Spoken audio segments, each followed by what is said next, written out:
नमस्कार। मैं आओ तापी नदी को जाना इस वेबिनार में आप सभी का तहे दिल से स्वागत करता हूँ।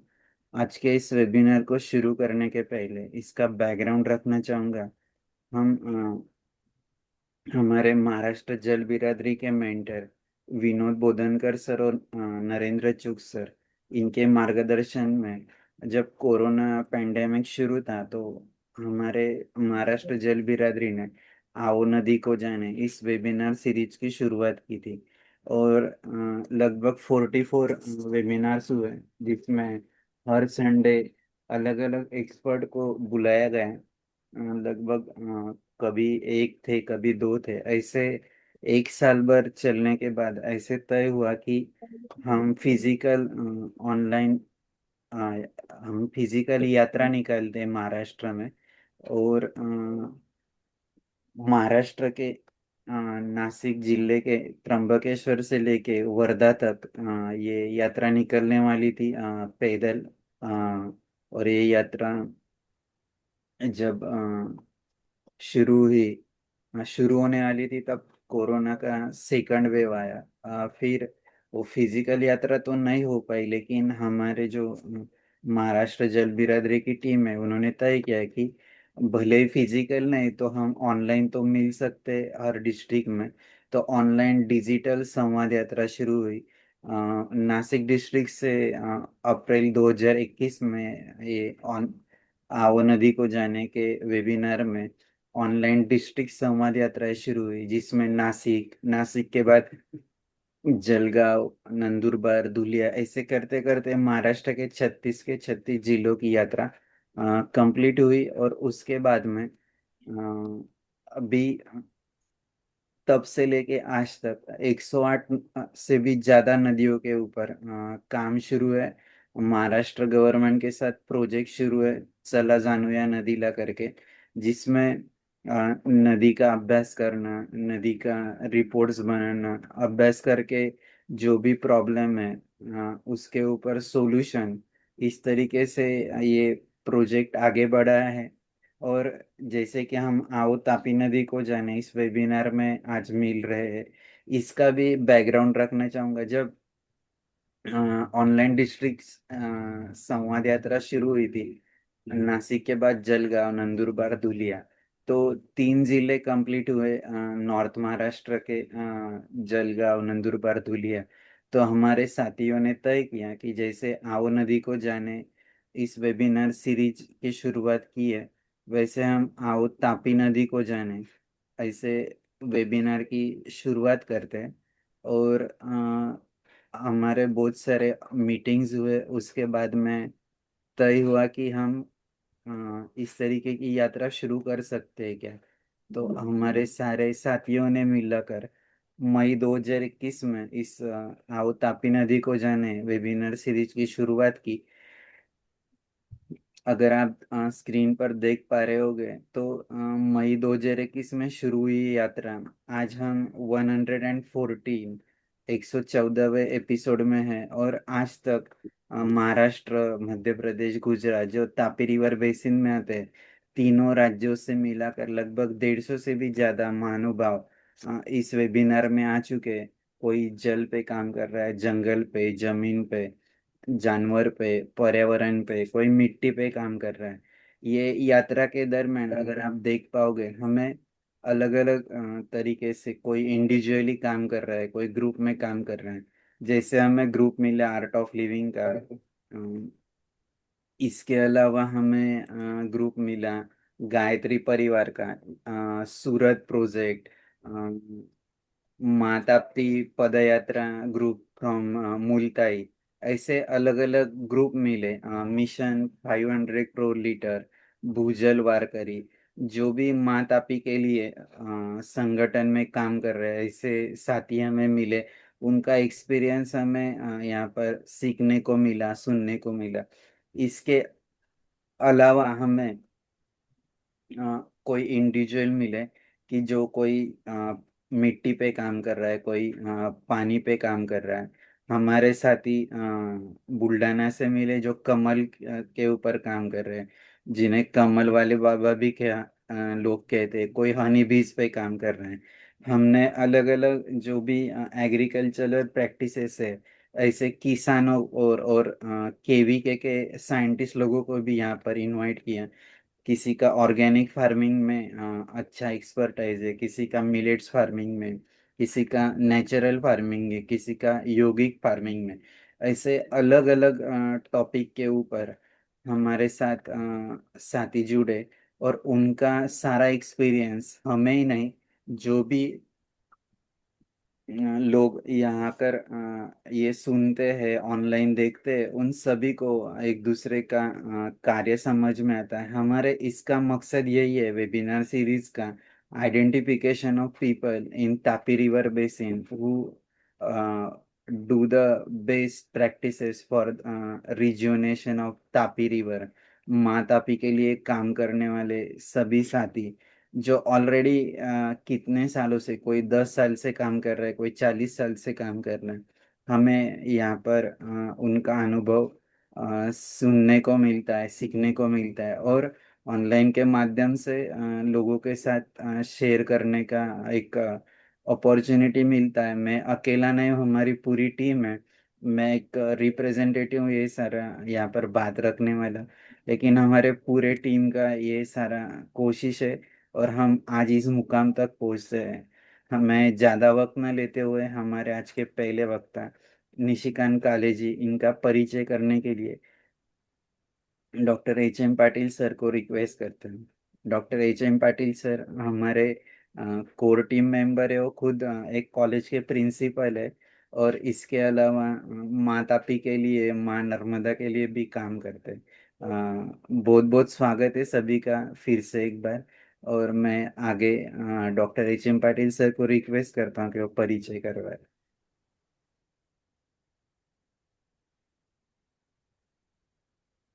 सर आपकी आवाज़ नहीं आ रही है, doctor H M Patil sir.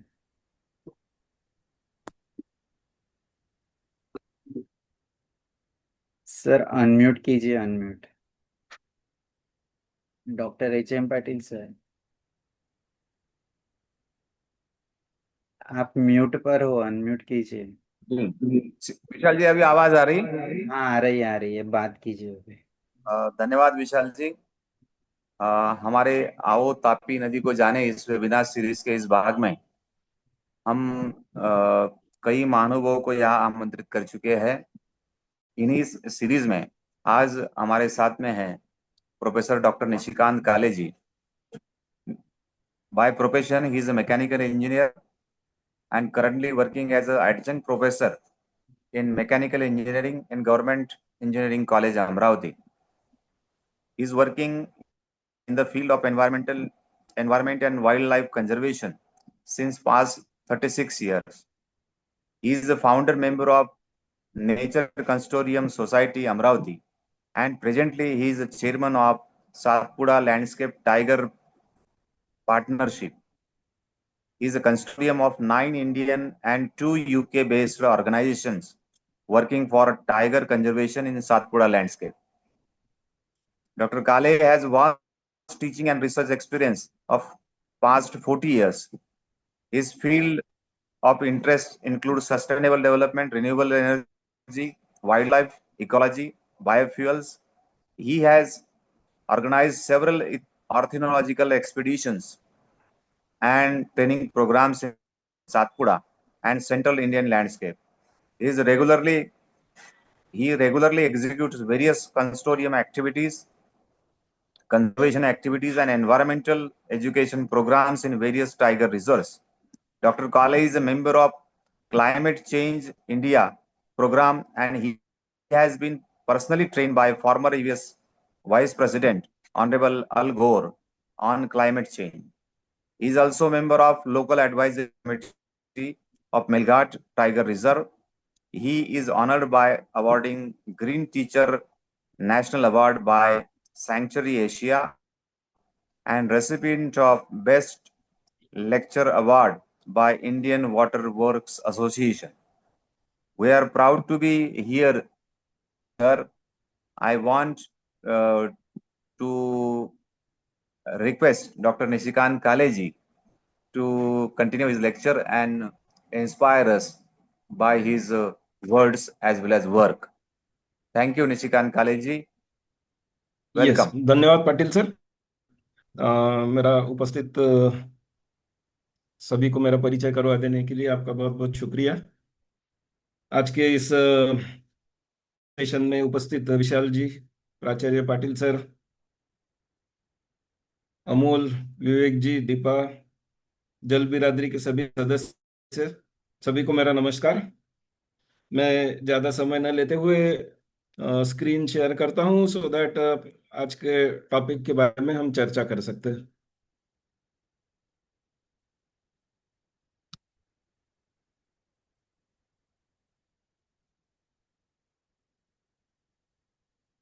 तो मुख्य चर्चा का विषय तापी नदी, उसमें भी तापी नदी का पहला आधा हिस्सा जिसको हम अपर तापी बेसिन कहते हैं, उस अपर तापी बेसिन के पर्यावरण के बारे में चर्चा करना। और ये जो बहुत ही एक प्राचीन सभ्यता है तापी के किनारे बैठी हुई, उसकी चर्चा करना।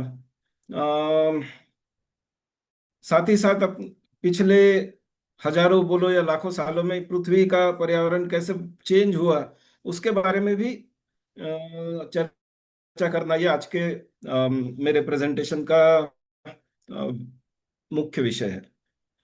तो ये तापी नदी है, वो मेरे अमरावती जिले के ऊपरी हिस्से से, नॉर्थ से, मध्य प्रदेश के बैतूल जिले के मुल्ताई से निकलती है। बिल्कुल हमारे एरिया को एरिया है। और तापी के बारे में बात करना यानी अपने हमारे लिए बहुत ही आत्मीयता का विषय है। तो मुल्ताई में तापी का जो मंदिर है, वहाँ ये एक स्तोत्र हमेशा सुनाई देता है कि सदा पुनाति भारत नतोस्मि मात सूर्यजे।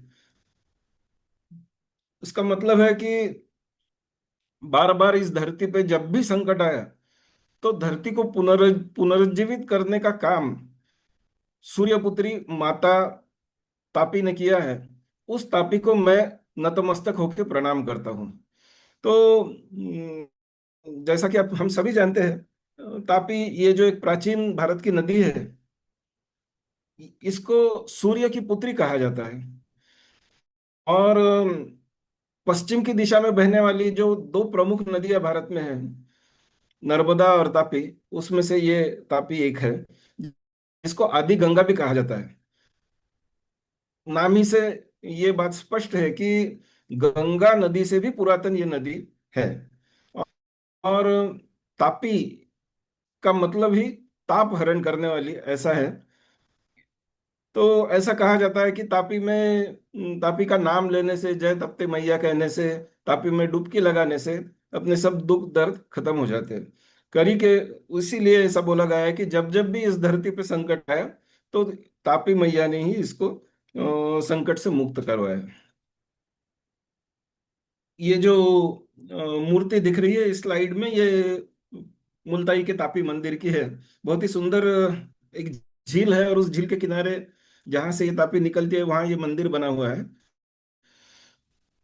जैसा कि हम पहले चर्चा कर चुके हैं, तापी नदी ये सूर्य की पुत्री कही जाती है। और मुल्ताई से निकल के अमरावती जिले के नदर्न बाउंड्री से, जो कि इंसिडेंटली मध्य प्रदेश और महाराष्ट्र की बाउंड्री है, तकरीबन 150 किलोमीटर फ्लो होने के बाद धारनी के पास में महाराष्ट्र में आती है। और वहां से आप सभी जानते हैं कि बरहानपुर निकलते हुए एक जगह है मुक्ताई नगर, जहाँ पे पूर्णा नदी, जो कि इसकी बहन कहलाती है, वो आके इसको मिलती है। तो ये इतनी पुरानी नदी है कि रामायण का रामायण में या महाभारत के आदि पर्व में इसका जिक्र मिलता है। ऐसा कहा जाता है कि सूर्य एक इतिहास के या पुराण के एक दौर में सूर्य का ताप इतना बढ़ गया कि पृथ्वी पे का जो जीव जंतु थे, लाइफ था, वो खत्म होने के कगार पे आ गया। तब सूर्य ने अपनी पुत्री को जमीन पे भेजा, और सूर्य का ताप कम करने का काम तापी नदी को सौंपा। सो बहुत सारी माइथोलॉजिकल और कल्चरल स्टोरीज आपको तापी नदी के बारे में सुनने को मिलेंगे हमारे अमरावती मध्य प्रदेश के इस इलाके में, जिसमें सूर्य की पुत्री तो है ही। एक स्टोरी ये भी है कि उस तापी नदी की बहन यामी, उसके साथ तापी का झगड़ा हुआ और उसने शाप देके तापी नदी को पृथ्वी पर भेजा। एक बात तापी के बारे में सर्वश्रुत है कि कौरव कुल में का एक आद्य राजा संवर्ण, उसके साथ तापी नदी की शादी हुई थी। और वो शादी में पौरोहित्य का काम वशिष्ठ ऋषि ने किया था।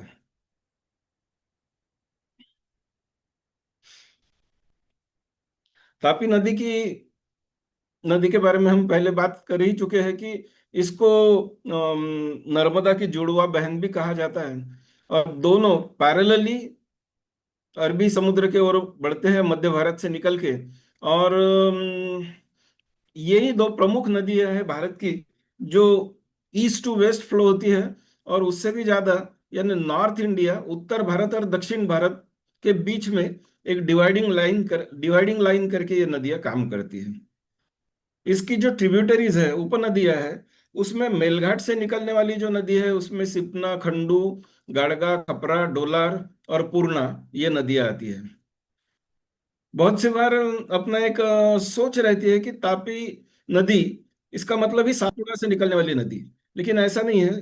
एक तापी नदी की और भी खास बात है कि बहुत सारी वेस्टर्न घाट में से निकलने वाली नदियां, जैसा कि गिरना, पांजरा, बोरी, जो या तो सीधे वेस्टर्न घाट में से यानी सह्याद्री पर्वत से निकलती है, या सह्याद्री की जो उप पर्वतरांग है, जिसमें सातमा रेंज है या अजिंठा रेंज है, उसमें से निकलने वाली ये नदियां हैं। सो वेस्टर्न घाट ग्रुप की नदी, जैसे गिरना, पांजरा, बोरी, वागुर, ये नदियां। और वेस्टर्न सातपुड़ा से निकलने वाली अरुणावती, गोमय, नेसू, अमरावती, बुरई, वागुर, मोना, वाकी, ऐसी कम से कम छोटी मोटी 42 नदियां तापी को आके मिलती है।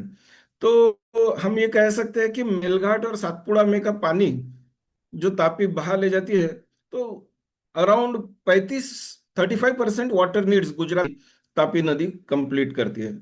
सो गुजरात के लिए तापी ये एक बहुत बड़ी देन है। और उसको जो पानी आ रहा है वो अपने सातपुड़ा रेंज में से आता है। जब हम तापी की बात करते हैं तो एक सवाल आता है कि कौन सी नदी ज्यादा पुरानी है, गंगा या तापी? तो उसका उत्तर यह है कि तापी ये गंगा से भी पुरानी नदी है। जियोलॉजिकल एविडेंस अगर हम देखने जाए तो गंगा नदी का आयुष्मान तकरीबन 3.5 करोड़ साल का है। वेरएज तापी नदी, जो कि जब डेक्कन प्लेटू फॉर्म हो गया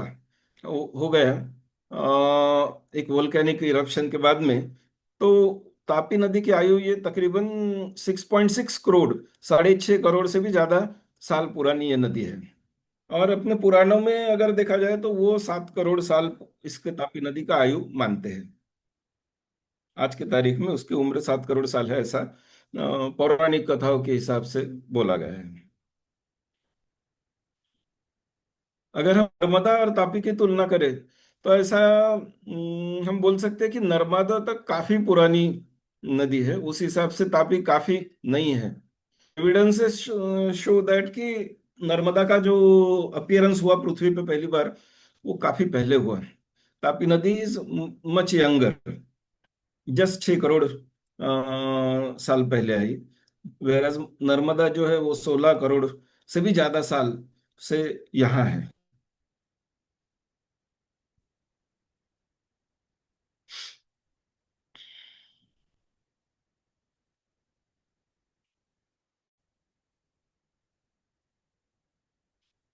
सो डेक्कन ट्रैप और रेस्ट ऑफ द उत्तर भारत, इनको सेपरेट करने का काम ये तापी नदी करती है। हम ये भी जानते हैं कि जब हम तापी और नर्मदा की बात करते हैं तो दो पर्वत श्रृंखलाएं का जिक्र अवश्य होता है। वो है विंध्य पर्वत और सातपुड़ा पर्वत। तो विंध्य पर्वत की आयु ये 150 करोड़ साल है। पृथ्वी के हजारों साल के इतिहास में, यानी जब कॉन्टिनेंट्स फॉर्म होने की प्रोसेस चल रही थी, तब तकरीबन 150 करोड़ साल पहले विंध्य पर्वत अपने एक छोटे से रूप में पृथ्वी पे अवतीर्ण हुआ। कंपैरेटिवली सातपुड़ा जो है ये बहुत ही नया पर्वत है, जिसकी उम्र ज्यादा से ज्यादा 10 या 25 करोड़ साल की होंगी। तो दोनों के उम्र में जो अंतर है वो 125 140 करोड़ साल का है। इतना तो हम सोच भी नहीं सकते, उतना बड़ा उतना एज डिफरेंस ये दो पर्वत श्रृंखला में है। और हम सब जानते हैं कि नर्मदा नदी ये विंध्य पर्वत की वजह से पैदा हुई है, और जब सातपुड़ा बना तब तापी नदी की बारी आई। तो उस हिसाब से ये दोनों नदियों के भी अस्तित्व में काफी सारा अंतर है। So Vindhya is much more older to Satpura. Accordingly, Narmada is much more older to Tapi.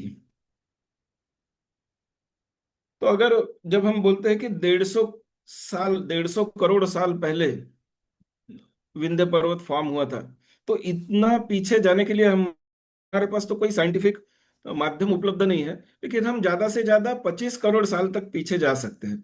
तो 25 करोड़ साल पहले अपनी पृथ्वी कैसे दिखती थी, ये अगर हम मानचित्र बनाते हैं तो हमको दिखेगा कि जो 70-70% ओशन है वो चारों तरफ फैले हुए थे, और नॉर्थ पोल और साउथ पोल के बीच में एक सीधे कम हिस्से में पूरा लैंड मास बटा हुआ था। और उसको आप सभी जानते हैं कि उसको पैंजिया कहते थे। ये 25 करोड़ साल पहले की बात है। ये जो डार्क शेड वाली भूमि दिख रही है, वो उस उस टाइम के उस समय के पर्वत श्रृंखलाएं थी। और बाकी जैसा आप देख रहे हैं कि बाकी एक ऑलमोस्ट प्लेन जमीन का स्वरूप था। थोड़ा सा जमीन के ऊपर कुछ मीटर मीटर ऊपर उठा हुआ जो भाग है उसी को पर्वत कहा जाता था, और बाकी सब समंदर था। उसके बाद में कुछ 22-23 करोड़ साल पहले ये पैंजिया टूटना चालू हो गया, और धीरे धीरे धीरे धीरे कॉन्टिनेंट्स एक दूसरे से दूर जाना चालू हो गए। एक 20 करोड़ साल पहले ये पृथ्वी हमारी ऐसी दिखती थी कि एक पैंजिया जो है उसके दो बड़े हिस्से हो गए। एक को लोरेशिया कहते हैं और एक को गोंडवाना कहते हैं। यहाँ 20 करोड़ साल पहले जो मेजर डेवलपमेंट हुई, इसमें हम ये देख सकते हैं कि यहाँ पे ये जो एरो है, यहाँ पे अफ्रीका और ऑस्ट्रेलिया कॉन्टिनेंट से टूट के इंडियन कॉन्टिनेंट अलग भी हो गया है। यानी आज से 20 करोड़ साल पहले इंडियन कॉन्टिनेंट, जो कि कहीं तो भी सदर्न हेमिस्फीयर में था, वो धीरे धीरे अफ्रीका और ऑस्ट्रेलिया कॉन्टिनेंट से टूट गया, और उसने अपना नॉर्थवर्ड ट्रैवल चालू किया। फिर 15 करोड़ साल पहले हम देख सकते हैं कि काफी ऊपर तक इंडियन कॉन्टिनेंट आना चालू हो गया। और जैसे जैसे इंडियन कॉन्टिनेंट अचानक उत्तर ध्रुव की तरफ यानी उत्तर गोलार्ध की तरफ बढ़ना चालू हो गया, तो उसका जो स्पीड भी काफी आगे जाने का बढ़ गया। एक साल में 20 सेंटीमीटर इस स्पीड से यह आगे जाता रहा, और धीरे धीरे धीरे धीरे 10 करोड़ साल के बाद ऐसा करते हुए आज का जो अ, मानचित्र है पृथ्वी का, वो हमको इस तरीके से दिखता है। तो आज जैसा क्लियरली सब कॉन्टिनेंट सेपरेट हुए हैं, ये प्रोसेस पिछले 150 करोड़ साल से चल रही थी, और आज ये इस फॉर्म में आ गई है। ये होते हुए बड़े पैमाने पे क्रेटर्स फॉर्म हुए, रिफ्ट्स फॉर्म हुई, जियोग्राफिकल फॉल्ट्स हुए, और रिफ्ट वैलीज में नदियों का जन्म हुआ। और तब नर्मदा और Tapi during the travel of the Indian continent from far south to northern hemisphere चलते गए। ये ट्रैवल कैसे हुआ ये देखना भी बहुत ही इंटरेस्टिंग है। जब मादागास्कर बेट छोड़ के इंडियन प्लेट नॉर्थ की तरफ बढ़ रही थी, तो 10 करोड़ साल पहले जो हमने बोला कि इसकी स्पीड अचानक बढ़ के 20 सेंटीमीटर प्रति साल इतनी हो गई। इस स्पीड से ये कॉन्टिनेंट ऊपर नॉर्थ की तरफ जाता गया। जब धीरे धीरे धीरे धीरे ये जाके यूरेशियन प्लेट को टकराया, ऑलमोस्ट ये प्रोसेस आज से 5 करोड़ साल पहले चालू हो गई, और 3.5 करोड़ साल पहले ये आज जैसा दिख रहा है वैसा हुआ, और तब जाके गंगा और उसकी उपनदियां फॉर्म हुई। लेकिन ड्यूरिंग द ट्रैवल यहां से ऊपर जाते तक तापी और नर्मदा नदी हमेशा वहां थी ही, हालांकि गंगा उसके बाद में आई।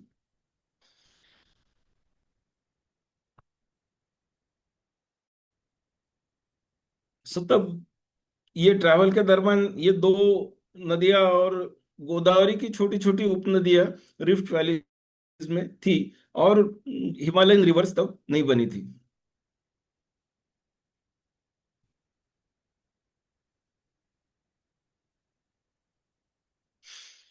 सो अगर हम अभी तक जो अपनी चर्चा हुई उस उस व्यू पॉइंट से नर्मदा और तापी रिवर की कंपैरिजन करते हैं, तो जियोलॉजिकल एज नर्मदा का आज 16 करोड़ साल है और तापी का 6.5 करोड़ साल है। नर्मदा नदी आप सब जानते हैं जैसा कि सातपुड़ा का ये जो एक्सटेंशन है, जिसको मैकल रेंज कहते हैं, वो मैकल रेंज से अमरकंटक से वो निकलती है, और तापी जो है वो मुल्ताई से निकलती है। नर्मदा नदी की टोटल लेंथ 1312 किलोमीटर है, वेराज तापी की लेंथ 724 किलोमीटर है। पानी की गहराई अगर देखे जाए तो जहां जहां हम जिसको डोव बोलते हैं, जहां गहरे पानी की जगह है, वहां तापी की नर्मदा की गहराई तकरीबन 130 फुट इतनी वाटर डेप्थ है। कंपैरेटिवली तापी रिवर थोड़ी शैलो है और ज्यादा से ज्यादा गहराई उसकी 75 फीट तक जाती है। नर्मदा वैली जो है वो जियोग्राफिकल फॉल्ट के हिसाब से एक डीप रिफ्ट वैली कही जाती है, वेराज तापी जो है वो शैलो फॉल्ट है, डेक्कन प्लेटू में पैदा हुआ है। कितने एरिया से पानी खींचती है ये दोनों नदियां, तो ऑलमोस्ट 1 लाख स्क्वायर किलोमीटर ये नर्मदा का कैचमेंट है, और 65,000 स्क्वायर किलोमीटर ये तापी का कैचमेंट है। और ये दोनों नदियां खंबात के अखात में जाके अरेबियन सी को मिलती है।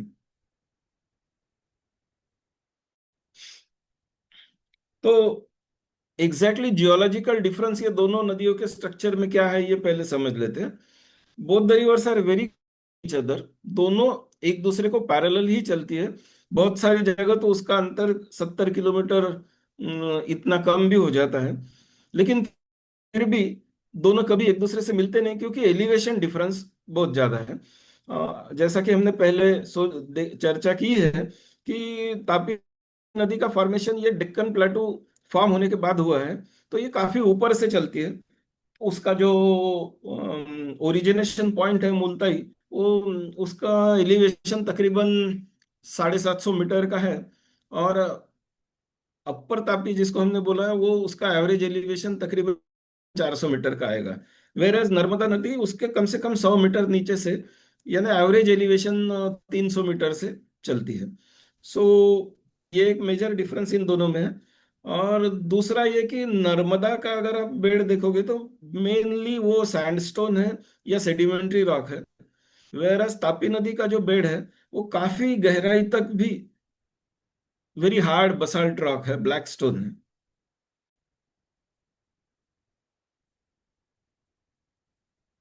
सो अकॉर्डिंगली दोनों की इकोलॉजी काफी डिफरेंट है। जो पर्यावरण के घटक, पेड़ पौधे, बर्ड्स, ट्रीज, हमको नर्मदा रिवर में, रिवर के फॉरेस्ट में दिखते हैं, और जो तापी रिवर फॉरेस्ट में दिखते हैं, वो दोनों में थोड़ा फर्क इस इन तथ्यों की वजह से है।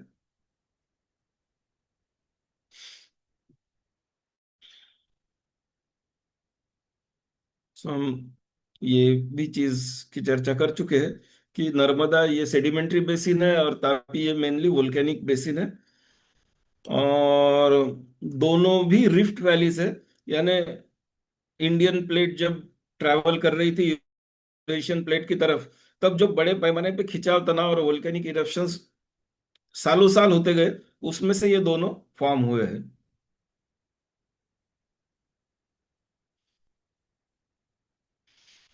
तो ये जो सातपुड़ा रेंज ये स्लाइड में दिख रही है, इंडिया के प्रमुख पर्वत रेंजेस यहाँ बताए हैं कि जैसा ये ईस्टर्न घाट है, ये वेस्टर्न घाट है। इंडिया को नॉर्थ और साउथ में डिवाइड करने वाली ये सातपुड़ा रेंज है, और उधर हिमालयन रेंज है। तो सातपुड़ा रेंज की ये विशेषता है कि वो अपने दोनों तरफ से ये दो बहुत ही इंपॉर्टेंट रिवर्स को लेके चलता है। एक तरफ से नर्मदा है, एक तरफ से तापी है। और ये दो रिवर्स और सातपुड़ा और ये दोनों रिवर के बीच में का फॉरेस्ट, इन्होंने एक बहुत ही इंपॉर्टेंट पर्यावरणीय काम अपने लिए किया है।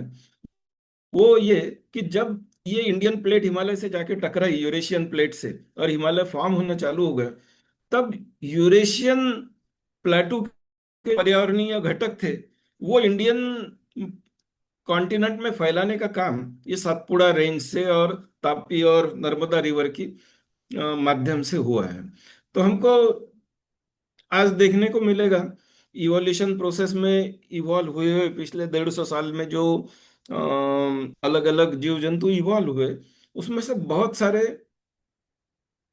यूरोपियन या यूरेशियन कंट्रीज के थे, जो वेस्टर्न घाट में भी फैले हुए हमको दिखते हैं।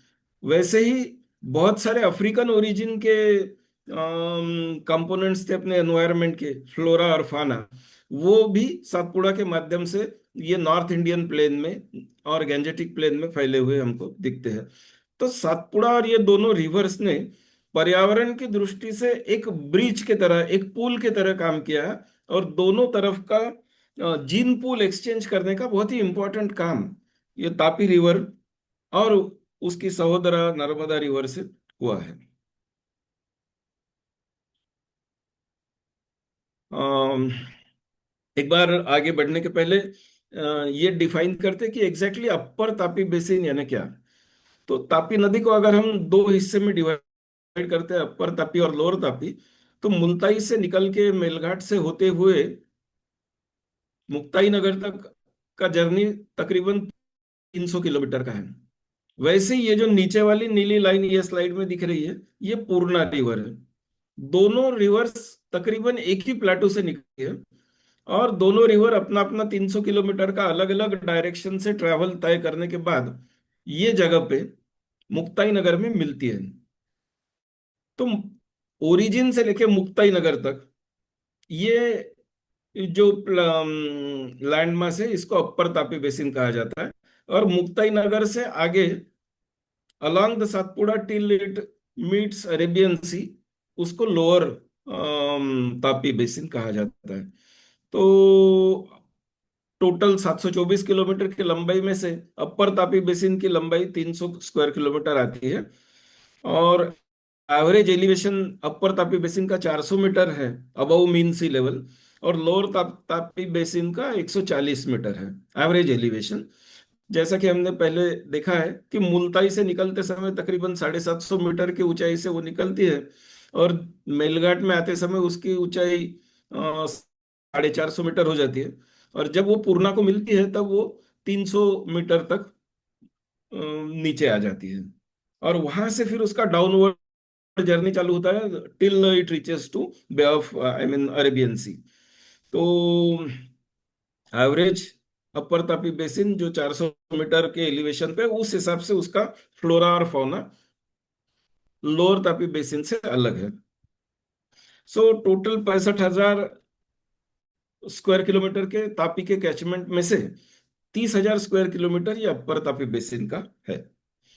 तो हम जो आज चर्चा करने वाले हैं, ये पूरे तापी रिवर की न करते हुए अपर तापी बेसिन की करने वाले हैं। सो इकोलॉजिकल इंपॉर्टेंस अपर तापी बेसिन का क्या है, ये समझने के लिए फिर से एक बार भारत की पर्वत श्रृंखलाओं का जिक्र करते हैं कि ये हिमालयन रेंजेस है, ये ट्रांस हिमालयन रेंजेस है। हिमालयन और ट्रांस हिमालयन रेंज रेंज के बीच में से तकरीबन 300 हिमालयन रिवर्स फ्लो होती है। और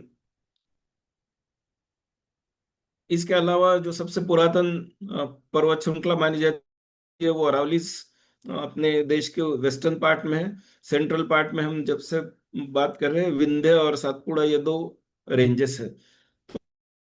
अभी रिवर बेसिन जो है जैसा हमने अभी देखा कि it acts like a bridge between Satpura range and Deccan plateau. So जैसे जैसे इंडियन प्लेटू यूरेशियन प्लेट की तरफ बढ़ते गए, वैसे वैसे उधर का फ्लोरा और fauna rest of the India में प्रसार करने का काम तापी और अपर तापी बेसिन ने बेसिकली किया है। अपर तापी बेसिन की विशेषता यह है कि वहाँ की जो साइल है वो ब्लैक कॉटन सॉइल है, और इसी वजह से उसको विदर्भ रीजन का गार्डन कहा जाता है, पर्टिकुलरली पूर्णा कैचमेंट एरिया में। और अपर तापी बेसिन में का जो तापी कैचमेंट है बहुत अच्छा डेंस फॉरेस्ट है, और पूर्णा बेसिन जो है वो बहुत अच्छी ग्रासलैंड है। तो ब्रिटिश गैजेट के हिसाब से एशिया की सबसे बड़ी ग्रासलैंड ये पूर्णा कैचमेंट में थी, यानी अपर तापी बेसिन में का आधा पोर्शन जो है वो एक बहुत अच्छी ग्रासलैंड हुआ करती थी। आज हालांकि ग्रासलैंड्स पूरे इंडिया में से ही ऑलमोस्ट खत्म होने में आई है, वो वैसे ही ये भी डिसअपियर हो गए। लेकिन जो अपने तथ्य गैजेट में मौजूद है लिखे हुए, उसके हिसाब से एशिया की सबसे बड़ी ग्रासलैंड ये अपर तापी बेसिन में के पूर्णा रिवर कैचमेंट में हुआ करती थी।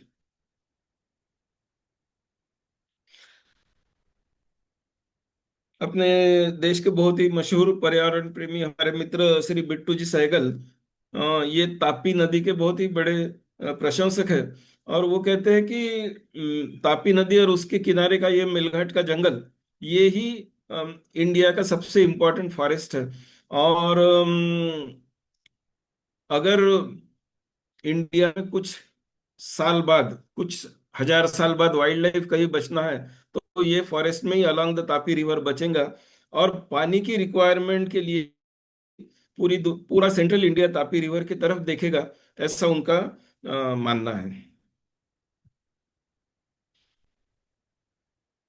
सो एनटीसीए के, नेशनल टाइगर कंजर्वेशन अथॉरिटी के भी मुताबिक last resort of the royal Bengal tiger, India में अगर आखिरी बाघ कहीं मिलना है कुछ साल बाद, अगर बहुत ही खराब परिस्थिति आई और इंडिया में से टाइगर खत्म होने की नौबत आ गई, तो भी मेलघाट या ऐसी जगह रहेगी, या अलोंग द तापी जितनी भी सेंचुरीज है वो ऐसी जगह जगह रहेंगी कि वहां पे टाइगर हमेशा बचा हुआ मिलेगा।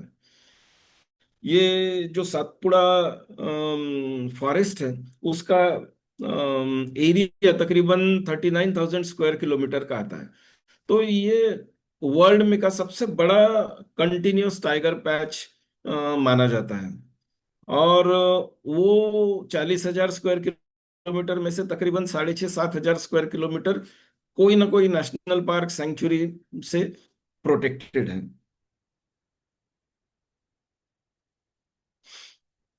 सो टाइगर ऑक्यूपेंसी कितनी है ये तापी बेल्ट में, ये अगर हम देखते हैं तो 2022 के सेंसस के मुताबिक ये बेल्ट में 149 टाइगर्स थे। और अभी अभी आप में से बहुत सारे लोग जानते होंगे कि अभी 2026 में भी जो हर 4 साल बाद टाइगर सेंसस होता है, तो 2026 का सेंसस भी अभी अभी कंप्लीट हुआ है। और उसमें तकरीबन 210 टाइगर्स ये बेल्ट में पाए गए हैं, यानी ये नंबर काफी बड़ा हुआ है। सिर्फ मेलघाट में जहां अभी तक 65 टाइगर्स हुआ करते थे, वो भी 2026 के टाइगर एस्टिमेशन में वो नंबर 105 के ऊपर पाया गया है। ये ये स्लाइड में इंडिया में के इम्पोर्टेंट टाइगर कॉरिडोर्स बताए गए हैं। जितनी ग्रीन एरियाज हैं वो कोई ना कोई टाइगर कॉरिडोर है। तो ये जो सेंट्रल ग्रीन एरिया है, ये अपना अलोंग द तापी रिवर एक बहुत ही इंपॉर्टेंट टाइगर कॉरिडोर है, जो हम मैप में थोड़ा और स्पष्ट करके देखते हैं नेक्स्ट मैप में। ये ये जो मैप है वो सेम पहले वाली स्लाइड एनलार्ज की है यहाँ। इसमें आप देख सकते हो कि ये जो पार्टिंग लाइन मैंने डाली है उसके इधर की एरिया जो है वो सेंट्रल सातपुड़ा है, जो कि जिसको हम अपर तापी बेसिन कह सकते हैं, और इधर की एरिया जो है वेस्टर्न सातपुड़ा है। सेंट्रल सातपुड़ा में सबसे इम्पोर्टेंट जो टाइगर रिजर्व है उसमें पचमढ़ी को के जो बोरी सतपुड़ा टाइगर रिजर्व है, फिर मेलघाट टाइगर रिजर्व है। आप देख सकते हो कि यहीं से ये तापी नदी और उसके उपनदियों का पोर्शन है, और ये बहुत अच्छा, ये दोनों टाइगर रिजर्व को जोड़ने वाला कॉरिडोर है। और फिर यहाँ से अलोंग द तापी यहाँ एक सेंचुरी आती है, ये इसका नाम है Muktai Bhavani tiger reserve sanctuary. फिर ये जो है ये यावल सेंचुरी है। फिर ये एक सेंचुरी है, इसका नाम है अनेर डैम। फिर है तोरन माल। और सबसे आखिरी में गुजरात और महाराष्ट्र की बाउंड्री पे शूलपानेश्वर सेंचुरी है। तो इतने अलोंग द तापी ये इतने सारे प्रोटेक्टेड फॉरेस्ट है, जिसमें जो कि टाइगर के लिए बहुत ही अच्छा, और इन जनरल सभी वाइल्ड लाइफ के लिए बहुत ही अच्छा हैबिटेट माना जाता है। तो इंडिया का ये जो एक बहुत बड़ी अपनी नैसर्गिक संपत्ति है, उसको प्रोटेक्ट करने का काम ये तापी रिवर कर रही है। तो अब समझते हैं कि ये अपर तापी बेसिन में क्या क्या फ्लोरा और फाउना है, कौन से ट्रीज है, कौन से बर्ड्स है, कौन से एनिमल है। इसका जिक्र हम आने वाले कुछ स्लाइड्स में करते हैं। तो सबसे पहले कुछ स्लाइड्स जो है वो इसके फ्लोरा के बारे में है, यानी कौन से वृक्ष प्रजातियां यहाँ है। तो इसको हम तीन चार हिस्से में बांट देते हैं। डोमिनेंट ट्री स्पीशीज, तो सबसे इम्पोर्टेंट है कि ये जो जंगल है तापी का, ये इंडिया का सबसे ऊंचे क्वालिटी का टिक माना जाता है। तो टिक यानी सागवान, ये इसकी प्रोमिनेंट ट्री स्पीशीज है, और इकोनॉमिकली सबसे इंपॉर्टेंट है। और इसको इंडिया का टिक बेल्ट कहा जाता है। तो टिक के अलावा इसमें जो टिक के एसोसिएट्स है, जिसमें अंजन है, सालई है, धावड़ा है, पलश है, आंवला है, ये बड़े ट्रीज यहाँ पाए जाते हैं। टिक और उसके 25 एसोसिएट्स आप बोल सकते हैं। ऐसे मेनली अगर हम उसके बड़े वृक्ष देखते गए तो ये 25 वैरायटी के वृक्ष हमको हम ज्यादा दिखेंगे। फिर दूसरा ग्रुप आता है बाम्बू और ग्रासलैंड। तो बाम्बू की बहुत सारी प्रजातियां यहाँ आपको पाई जाती है। उसमें सबसे प्रमुख है डेंड्रोकैलमस स्ट्रिक्टस, यानी जिसको हम मेल बाम्बू कहते हैं। तो ये बाम्बू सबसे ज्यादा संख्या में यहाँ पाया जाता है। अम, इसके अलावा रोशा ग्रास, या जिसको हम पाम रोजा ऑयल बोलते हैं, तो वो रोशा ग्रास, या मराठी में तिखाड़ी का तेल बोलते हैं। तो ये रोशा ग्रास भी अपर तापी बेसिन में बहुत ज्यादा घनता में है। कुछ एरिया में along the river Khas grass भी, खस का ग्रास भी मिलता है। फिर तीसरी वृक्ष प्रजाति आती है। फ्लोरा का तीसरा कंपोनेंट है नदी किनारे पाए जाने वाला जंगल, यानी जिसको हम बोलते हैं रिपेरियन फ्लोरा। तो इसमें मुख्यतः करंज, अर्जुन और बबूल, ये तीन प्रजाति मुख्यतः पाए जाएंगे। अगर आप कोई भी तापी और उसकी उपनदियां देखेंगे तो ये दृश्य, ये जो ऊपर वाले फोटोग्राफ में बताया है कि नदी किनारे बड़े बड़े अर्जुन के पेड़, ये आपको हमें कोई भी जगह पे दिखेंगे। अर्जुन आप सब भी जानते होंगे कि आयुर्वेदिक हिसाब से एक बहुत ही उपयुक्त वनस्पति है, बहुत उपयुक्त पेड़ है। और mainly along the central Indian reverse ये पेड़ अच्छी मात्रा में पाया जाता है।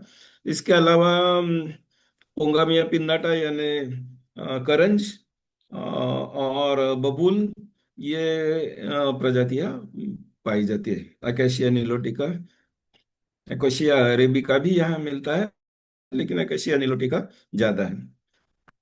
और चौथी प्रजाति, चौथा ग्रुप बोल सकते हैं हम अपर तापी बेसिन में पाए जाने वाले फ्लोरा का, वो है एथनोबॉटनिकल और फ्रूट बेयरिंग प्लांट्स, यानी जो औषधि उपयोग के झाड़ है और जिसको फल आते हैं, ये मेन प्रजातियां। तो इसमें मुख्यतः महुआ, जो हम ये तापी का कल्पवृक्ष जिसको बोल सकते हैं, महुआ, आंवला, तेंदू, चारोली, बिबा, बेहड़ा, हिरड़ा, ये जो वृक्ष है, ये अपर तापी बेसिन के आप सम बोल सकते हो कि फ्लैगशिप स्पीशीज है, ट्री स्पीशीज है। फिर दूसरा ग्रुप है एविफाना। कौन से पक्षी पाए जाते हैं इस तापी बेल्ट में, अपर तापी बेसिन में? तो अपर तापी बेसिन इंडिया के बर्ड बायोडायवर्सिटी में का बहुत इंपॉर्टेंट रीजन माना जाता है, और 340 अलग अलग प्रजाति के बर्ड अपर तापी बेसिन में नोंद किए गए हैं। इसको भी अगर हम दो तीन ग्रुप में बांट दें कि कौन से एरिया में कौन से पक्षी दिखते हैं, तो फॉरेस्ट और वुडलैंड बर्ड्स जो है उसमें हमको ये हॉर्नबिल्स, वुडपेकर्स और अलग अलग वैरायटी के आउल्स, आउलेट्स, रैप्टर्स, शिकारी पक्षी जैसे कि गरुड़, ये देखने को मिलेंगे। जिसमें बहुत ही दुर्लभ कहा जाता है ऐसा फॉरेस्ट आउलेट भी इसमें शामिल है।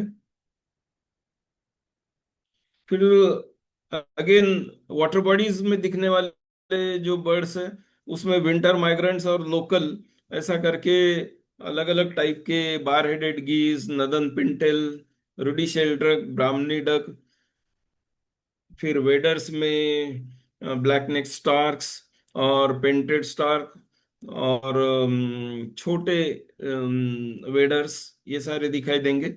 फिर एक किंगफिशर के ग्रुप में हम अपर तापी बेसिन में मुख्यतः चार प्रकार के किंगफिशर्स देखते हैं। उसमें pied kingfisher, stork billed kingfisher, और व्हाइट थ्रोटेड किंगफिशर, और कॉमन और स्मॉल ब्लू किंगफिशर। इसमें से ये तीन तो बहुत ही कॉमन है, और चौथा यानी स्टार्क बिल्ड किंगफिशर भी अच्छी मात्रा में है। फिर एक और ग्रुप बर्ड्स का हम बोल सकते हैं कि आइकॉनिक स्पीशीज, जो कि यानी बहुत ज्यादा इंपॉर्टेंट बोल सकते हो, या एक प्रकार के उसी एरिया में पाए जाने वाले बर्ड्स, ऐसा उसका हम ग्रुप कर सकते हैं। तो उसमें फॉरेस्ट आउलेट है, अलग अलग प्रजाति के वल्चर्स है, इंडियन पिट्टा करके ये जो एक बहुत ही खूबसूरत बर्ड ये स्लाइड में दिखाया गया है वो है। फिर एक और इम्पोर्टेंट बर्ड यहाँ अपर तापी बेसिन में हमेशा पर्टिकुलरली विंटर में दिखता है, वो वो है मलबार व्हिस्लिंग थ्रश। सो जो कि मलबार एरिया का है, लेकिन अपर तापी बेसिन में काफी एज ए विंटर माइग्रेंट अच्छे नंबर में आता है।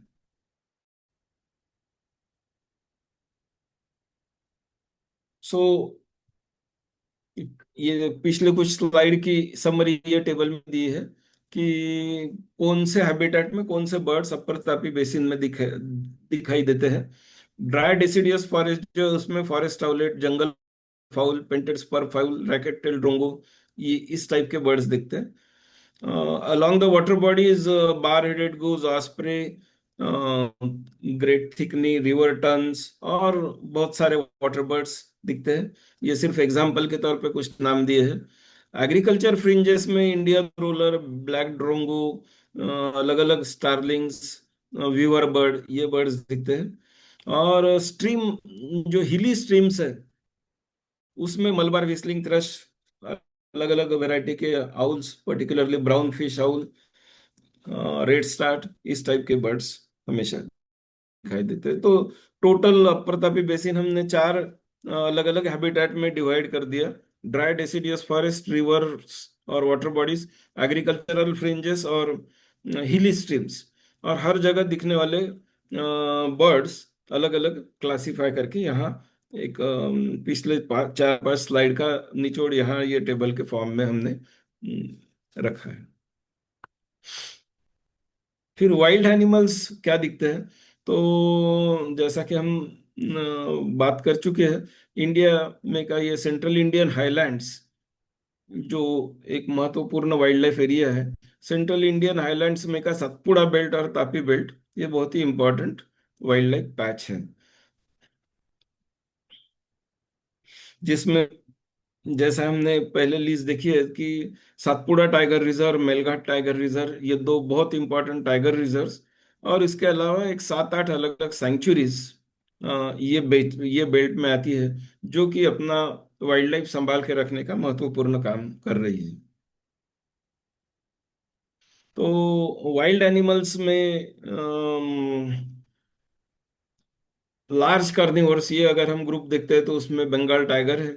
अभी हमने नंबर देखा कि मेलघाट, सिर्फ मेलघाट टाइगर रिजर्व में ही 100 के ऊपर टाइगर्स अभी हो गए हैं। इसके अलावा हर सेंचुरी में अगर हम टोटल जोड़ दे तो ये भी हमने चर्चा की है कि मध्य भारत ये एक कंटिन्यूअस टाइगर हैबिटेट, ये इस माप पे, इस मापदंड पे वर्ल्ड में का सबसे बड़ा टाइगर, कंटिन्यूअस फॉरेस्ट टाइगर माना जाता है, टाइगर का फॉरेस्ट माना जाता है। फिर Indian leopard, Indian wild dogs, sloth bear, ये स्पीशीज यहाँ पाए जाते हैं लार्ज कार्निवोरस ये ग्रुप में। हर्बिवरस एनिमल में सबसे इंपॉर्टेंट स्पीशीज है गौर, जिसको इंडियन बाइसन भी कह सकते हैं। फिर सांबर, चीतल, चौसिंगा और नीलगाय, ये प्रमुख हर्बिवरस एनिमल्स तापी बेसिन में है। फिर कुछ ऐसे भी एनिमल्स यहाँ है कि जो आर्बोरियल है, यानी सिर्फ पेड़ पे ही रहते हैं, जो कि जिसमें से दो तो बहुत ही रेयर कहलाते हैं। वो है इंडियन जायंट स्क्विरल और दूसरा है फ्लाइंग स्क्विरल। ये कभी जमीन पे नहीं आते, पेड़ों में ही रहते हैं और बहुत ही रेयर एनिमल्स है, और पर्टिकुलरली ये तापी बेल्ट की ये विशेषता है। इसके अलावा दो प्रजाति के मंकीज, जिसको हम रिसस मकाक एंड हनुमान लंगूर कहते हैं, जो कि पूरे इंडिया में बहुत ही कॉमन पाए जाते हैं, वो दोनों भी ये दिखते हैं। तो ये तीन चार आर्बोरियल प्रजाति, यानी झाड़ पे रहने वाली प्रजाति के प्राणी यहाँ दिखते हैं। इसके अलावा जो रेप्टाइल्स यहाँ दिखते हैं, चौथा ग्रुप, उसमें बहुत सारे तापी नदी के बहुत सारे पैचेस में और उसके उपनदियों में और वाटर बॉडीज में मगर क्रोकोडाइल अच्छी मात्रा में पाया जाता है। Indian rock Python along the river breads और ग्रासलैंड काफी संख्या में है, यानी कि अजगर। फिर फ्रेश वाटर टर्टल्स तापी नदी में बहुत बड़ी संख्या में है। और सबसे रेयर रेयर या you can say rarest is fish variety called as mahseer. एक जमाने में महाशीर ये तापी नदी में बहुत ज्यादा हुआ करता था। ये जो स्लाइड्स है ये महाशीर के हैं, ये बहुत ही बड़ी फिश है। और एज ए गेम फिश ये British, amongst the Britishers it was very popular. आज तापी नदी में ऑलमोस्ट विलुप्त ये हो गई है, बहुत ही कम पाई जाती है। और जैसा कि आप फोटोग्राफ में देख सकते हो, ये काफी बड़ी फिश है, 50 किलो तक इसका वजन होता है और खाने के लिए बहुत उपयुक्त समझी जाती है। हालांकि बहुत सारे प्रोजेक्ट्स चल रहे हैं महाशीर को पुनरुज्जीवित करने के, तो जिसको हम बोल सकते हैं कि कैप्टिविटी में इसके कंजर्वेशन के एफर्ट्स चालू है। लेकिन आज के तारीख में तापी रिवर में का महाशीर ऑलमोस्ट एक्सटिंक्ट हो गया है। सो एनीवे, तकरीबन 20-25 प्रजाति के अलग अलग फिश, फिर crocodiles, turtles, particularly fresh water turtles, Indian soft shell turtle, और अलग अलग लिजार्ड्स, गेकोज, स्नेक्स, ये सारे रेप्टाइल्स यहाँ पाए जाते हैं। इसके अलावा कुछ एंडेंजर्ड और नोटेबल छोटे मैमल्स भी, छोटे एनिमल्स भी यहाँ है, जिसमें हनी बैजर या रैटल बोला जाता है। ये एक रेयर होता हुआ प्राणी मेलघाट में और ये अलोंग द तापी रिवर अच्छे नंबर में है, अभी भी दिखता है, जिसको मराठी में चांदी अस्वल कहते हैं। कंप्लीटली कार्निवोरस एनिमल है। दूसरा एक जो एंट ईटर है, पैंगोलिन कहते हैं इसको, जो ये भी चोरी और शिकार की वजह से आजकल एंडेंजर्ड हो गया है। और मैक्सिमम सीजर्स आजकल इंडिया में पैंगोलिन के ही हो रहे हैं। तो पैंगोलिन का स्मगलिंग बहुत बढ़ गया इंडिया में। और जो वाइल्ड लाइफ ट्रेड में काम करने वाली संस्था है, उनके अनुभव से ये कहा जाता है कि ज्यादा से ज्यादा सीजर से पैंगोलिन के ही आजकल हो रहे हैं। इसके अलावा रस्टी स्पॉटेड कैट और हाईली एंडेंजर्ड एक और कैट है जिसका नाम है कैरेकल। ये भी तापी बेसिन में दिखते हैं, लेकिन ये कैरेकल ये आजकल आईयूसीएन के रेड डेटा लिस्ट में आ गया है, यानी कि बहुत ही हाईली एंडेंजर्ड कैटेगरी में आया है, विलुप्त होने के कगार पे है।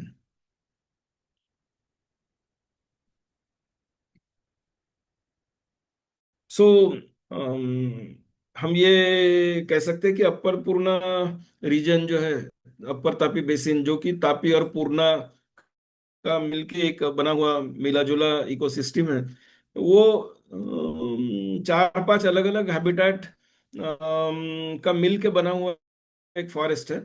और वो कॉरिडोर करके बहुत ही अच्छा काम, भूमिका वो पर्यावरण में निभा रहा है।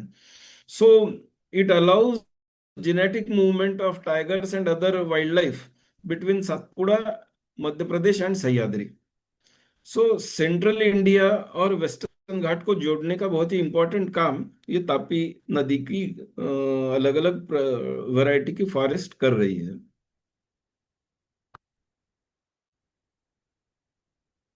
मेलघाट टाइगर रिजर्व का ये एक मैप है। और मेलघाट टाइगर रिजर्व में दिखने वाला जो वाइल्ड लाइफ है, इसका एक स्लाइड में रिप्रेजेंटेशन है, जिसमें टाइगर तो है ही, सांबर है, लेपर्ड है, पोर्क्यूपाइन्स है, बार्किंग डियर है, स्लॉथ बेयर बहुत ही बड़े संख्या में along the entire Tapi range, upper Tapi as well as lower Tapi में बहुत ज्यादा संख्या में स्लॉथ बेयर्स है। और नंबर कम हो गया, लेकिन जैकल्स अभी भी अपर और लोअर तापी बेसिन में मौजूद है। जहां अपर तापी बेसिन खत्म होता है, वहां पे एक बहुत ही इंपॉर्टेंट सेंचुरी हाल ही में बनी है, पिछले साल ही उसको सेंचुरी का स्टेटस मिल गया है। उसका नाम है मुक्ताई भवानी सेंचुरी। ये जो ब्लू पैच इधर से दिख रहा है टॉप से, वो तापी नदी आ रही है। और थोड़ा आगे जाके तापी और पूर्णा का संगम है। और वो संगम पे ही ये एक अच्छा फॉरेस्ट, ये जो दिख रहा है, ये पूरा मुक्ताई कंजर्वेशन रिजर्व है, जो कि अभी सेंचुरी स्टेटस में बदल गया है। छोटा सा 125 स्क्वायर किलोमीटर का ये जंगल है, लेकिन इसमें कंफर्म टाइगर प्रेजेंस है और बायोडायवर्सिटी काफी रिच है। ये वहाँ के कुछ फोटोग्राफ्स है जिसमें आप देख सकते हो कि चीतल, लेपर्ड्स, टाइगर और अलग अलग बर्ड्स बहुत ही अच्छी मात्रा में वहाँ है। तो मेलघाट के बाद में सेंट्रल सातपुड़ा और वेस्टर्न सातपुड़ा को जोड़ने वाली ये सेंचुरी बहुत ही इंपॉर्टेंट सेंचुरी है।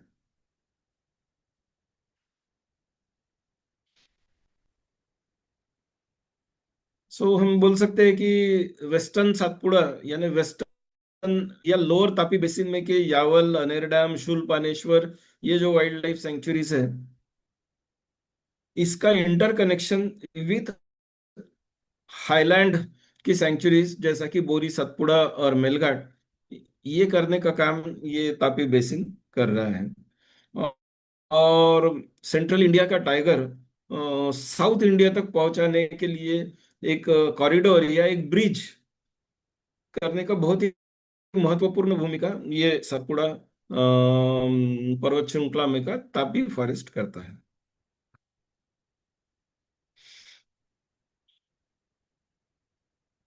सो एनटीसे का हमने जब भी शुरुआत में भी ये जिक्र किया था कि अगर कहीं टाइगर इंडिया में सरवाइव होना है, तो ये तापी लैंडस्केप में ही रहेगा, ऐसा एनटीसीए ने अपने मैनेजमेंट प्लान में डॉक्यूमेंट किया हुआ है।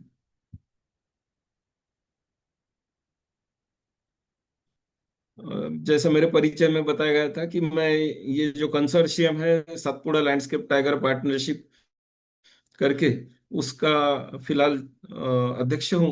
तो ये सातपुड़ा लैंडस्केप में टाइगर कंजर्वेशन के काम कर का काम करने वाला एक ग्रुप है, जिसमें भारत की महत्वपूर्ण संस्थाएं, जिसमें सातपुड़ा फाउंडेशन है, बॉम्बे नेचुरल हिस्ट्री सोसाइटी है, ट्रैक्ट है, कॉर्बेट फाउंडेशन है, 52 है, कंजर्वेशन एक्शन ट्रस्ट है, हमारी नेचर कंजर्वेशन सोसाइटी भी है। इसके अलावा यूके में की दो संस्थाएं, ऑक्सफोर्ड यूनिवर्सिटी का वाइल्ड लाइफ रिसर्च विंग और बॉर्न फ्री फाउंडेशन, ऐसे 11 संस्थाएं मिलके सातपुड़ा लैंडस्केप में टाइगर कंजर्वेशन का काम करती है और ये फॉरेस्ट बचाने का काम करते हैं। इसके साथ ही ये प्रेजेंटेशन मैं खत्म करता हूँ। मुझे ये बहुत ही अच्छे टॉपिक पे तापी, जो कि मेरे आत्मीयता का विषय है, उस पर बोलने का आपने मौका दिया। इसके लिए मैं जल बिरादरी का शुक्रगुजार हूँ। और जो भी सहभागी श्रोता है, अगर कुछ इसमें जोड़ने का है या कोई क्वेरी है, तो I welcome them for questions. So that's all from my side. Over to you, Vishal. बहुत बहुत शुक्रिया सर। आपने माँ तापी का एक नया विजन हमें दिया है कि जो आज तक मालूम नहीं था कि एक तो ब्रिज का काम कर रही है between the north and south, और जो कि सातपुड़ा रेंज है पैरेलली नर्मदा और तापी दोनों को लेकर चल रहे हैं। तो ये बड़ी बात। और जैसे कि कहा कि पूरे इंडिया में अगर टाइगर बचेगा तो हमारे माँ तापी और सातपुड़ा हिल रीजन्स में ही बचेगा। तो ये बहुत बड़ी बात आपने यहाँ पर हमें एक नया विजन दिया कि ऐसे भी माँ तापी के लिए। और पूरा एक एक स्लाइड बहुत इम्पोर्टेंट हमारे लिए, और जो भी श्रोता इसे ऑनलाइन देखेंगे, अभी देख रहे बाद में देखेंगे, उन सभी के लिए बहुत ही बढ़िया, मतलब विथ स्टडी ऐसा सारा आपका प्रेजेंटेशन है। I thank you very much from our team. और सर एक पूछना था, आपने जो महासिर फिश के बारे में जिक्र किया, मैंने पढ़ा है, नॉट कंफर्म, लेकिन जब संत तुकाराम जी उनके जो सारे बुक्स से गाथा जो थी वो पानी में जब फेंक दी थी, तो उसी फिश ने लाई थी, ऐसे कुछ कथा है। तो दिस इज द सेम महासिर या अलग है उसका कोई? नहीं, सेम ही महाशिर होगा, क्योंकि वेस्टर्न घाट में भी ये पाया जाता है। और तापी नदी का महाशिर लेकिन साइज में सबसे बड़ा हुआ करता था, जो कि आज विलुप्त हो गया है।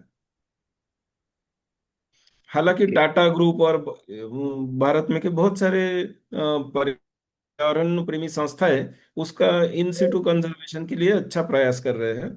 और कैप्टिविटी में महाशिर अभी भी अच्छा बढ़ाया जा रहा है, लेकिन नदी में नेचुरली एग्जिस्टिंग महाशिर खत्म हो गया है। Okay sir. सर बहुत ही बढ़िया कि ये सारी बातें हमें मतलब इतना डीप स्टडी नहीं किया था कि आज आपने बताया कि ये कितना इम्पोर्टेंट है पूरे भारत के लिए। और जब आपने तो जियोलॉजिकल भी रेफरेंस दिया कि कितना, मतलब बिफोर 6.6 करोड़ ईयर्स ये सब फॉर्मेशन हुआ, तब इसकी स्थिति कैसे बदलते गई। और माँ नर्मदा और माँ तापी ये तब से यहाँ पर सबके लिए सहयोग दे रही है, अभी तक दे रहे हैं। और हमें गर्व महसूस होता है कि हम इस रीजन में रहते हैं, और माँ तापी के इसमें बड़े हो रहे हैं खेल कर, ये हमें खुशी मिलती है। मैं सबसे पहले डॉक्टर H.M. पाटिल सर, आपको कुछ कहना होगा तो अनम्यूट करके बात कीजिए। अ, धन्यवाद काले जी। आपने हमें तापी माँ तापी के बारे में इतनी सारी जानकारी दी है। आपने जो जियोलॉजी की इंफॉर्मेशन दी है, that was almost new to us, because हमने सोचा नहीं था। हम ये जो तापी की जो परिक्रमा हमने शुरू की है, तो हमने इमोशनली जो हमारा अटैचमेंट है उसकी वजह से हमने शुरू किया था। लेकिन ये इतने हजार करोड़ साल पुरानी है। और माँ तापी और माँ नर्मदा दोनों का जो ये जो हमारा प्रेजेंस है इस एरिया में, उसके बारे में आपने जो जैव विविधता के बारे में जो इंफॉर्मेशन दी है, that was very abundant and marvellous. According to the biodiversity, मेरा बायोडायवर्सिटी सब्जेक्ट है। और वो आपने जो बताया जो डेंड्रोकैलामिस टिक्टर्स या वहाँ के जो पंछी है, प्राणी है, उनकी जनगणना है, तो वो सब ये डिटेल आपका जो प्रेजेंटेशन है, that was very scientific and that is very evidence based presentation. तो हम बहुत शुक्रगुजार है आपके, आपने इतनी सारी इंफॉर्मेशन हमारे जो लेमैन है इस ग्रुप से जुड़े हुए कई लोग हैं जो ग्राउंड लेवल पे काम करते हैं, उनके लिए that is a bundle of information. और आप जैसे लोग इस अभियान में जुड़े हैं, जो आपने इंजीनियरिंग के होकर भी आप ये जो कार्य अपनी लगन से कर रहे हैं, तो इसके लिए आपको सैल्यूट है। और हमें आपको और इनवाइट करने का, फिजिकली इनवाइट करने का मौका मिलेगा ऐसा हम सोचते हैं। और आप आएंगे और हमें संबोधित करेंगे ऐसी मैं आशा करता हूँ। और आपके इस अच्छे हमारे उपलब्धि के लिए, हमारी उपलब्धि के लिए हम आपके आपके शुक्रगुजार हैं। धन्यवाद Nishikant ji. Thank you sir. Thank you सभी। Doctor H M Patil sir. Sir, हम सभी श्रोताओं से पूछेंगे उनके कुछ मन में हो, क्योंकि हम सिर्फ एक्सपर्ट के टॉक होने से वेबिनार रोकते नहीं। हमारा मकसद यही है कि संवाद बढ़ते रहे। मैं सबसे पहले प्रणाली मैम आपसे रिक्वेस्ट करूंगा कि आप बात रखिएगा। प्रणाली राउत मैम।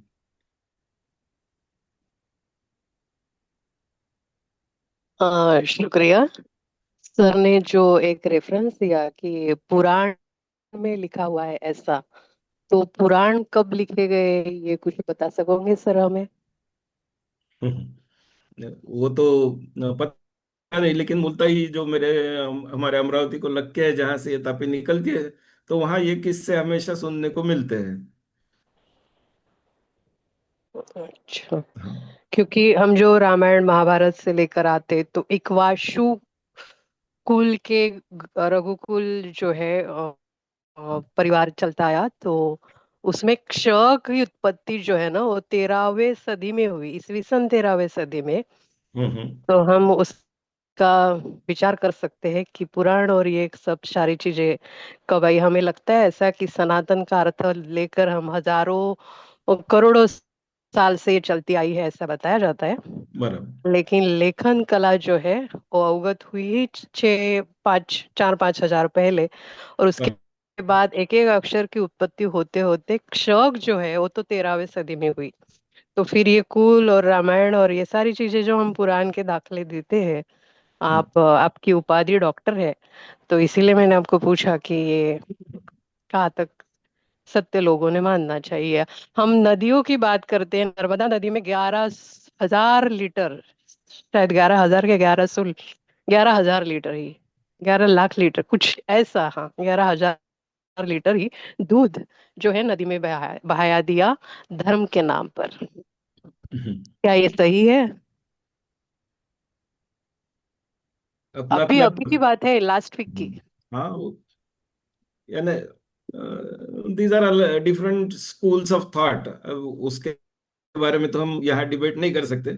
लेकिन ये जो चर्चा आपने हमने आज की है, वो नर्मदा और आपकी तापी नदी। इंफॉर्मेशन नदी तापी नर्मदा के बारे में जो कुछ दी वो बहुत अच्छी तरह से टेक्निक, मुझे तो लगता है इससे ज्यादा मतलब ये जो तस्करी लोग हैं उनको ये तो बहुत अच्छी तरह से इंफॉर्मेशन मिली ऐसा मुझे लगता है। क्योंकि जो कुछ बचा खुचा है अभी बायोडायवर्सिटी में, वो सारी चीजें आपने जो बताई, लेकिन जो अच्छी चीजों के लिए काम करने वाले लोग बहुत कम होते जा रहे हैं। जंगलों का नाश सरकार ही कर रही है, गढ़चिरौली का नक्सलवाद के नाम पर खत्म कर रही है। अंडमान निकोबार का जंगल नष्ट कर रही है।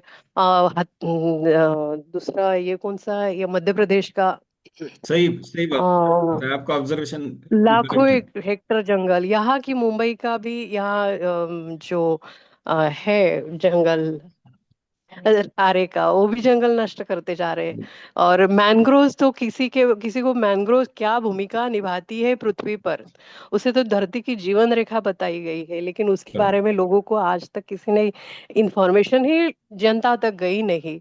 और सरकार ही काटती जा रही है। अभी देखिए ना, 45,000 यहाँ पर मैंग्रोव के जंगल काटे गए, सिर्फ मीरा भाईंदर रोड से लेकर, मैं मुंबई से हूँ इसीलिए मैं बोल रही हूँ, करेक्ट। मीरा भाईंदर से लेकर ये वर्सोवा का रास्ता बनाने के लिए।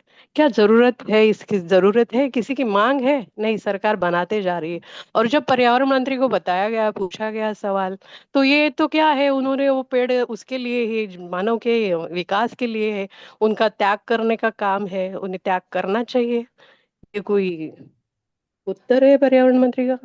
सही बात तो आप सरकार में हो, तो आपको मैं ये बताना चाहती हूँ कि कर क्या रही है। और एक पेड़ नाम, ऐसे जंगलें काटे जा रही है, और फिर योजनाएं क्या, तो एक पेड़ माँ के नाम। है। तो ये बहुत ही दो पोल की बात हो रही है। सही बात।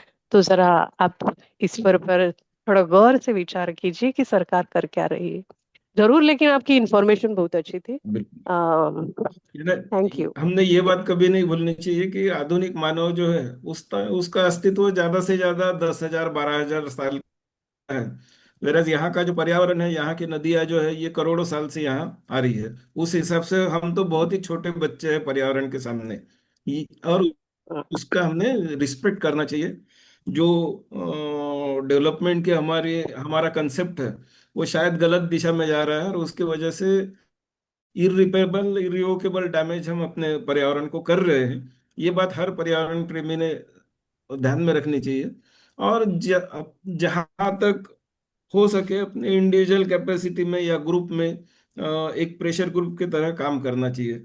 जैसा मैंने एक स्लाइड में दिखाया कि हमारी जो ये कंसोर्शियम है, SLTP Satpura landscape tiger programme, इसमें एक संस्था है कंजर्वेशन एक्शन ट्रस्ट। हम्म। वो आप जो मैंग्रोव्स की बात कर रही थी, तो ये कैट जो है कंजर्वेशन एक्शन ट्रस्ट, ये मेनली मैंग्रोव पे काम करते हैं। और बम्बई में ही उसका हेड ऑफिस है।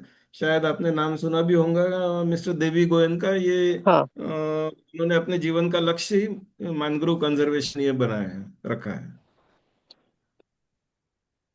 ठीक। Okay. Nishikant ji, she is the wife of advocate Girish Raut, Pranali ma'am. Okay madam, nice meeting you madam. Yes. Milind ji, आपने हाथ रेज किया, आपको कुछ बात रखनी है, प्लीज अनम्यूट। नमस्कार मिलिंद। नमस्कार नमस्कार निशिकांत सर।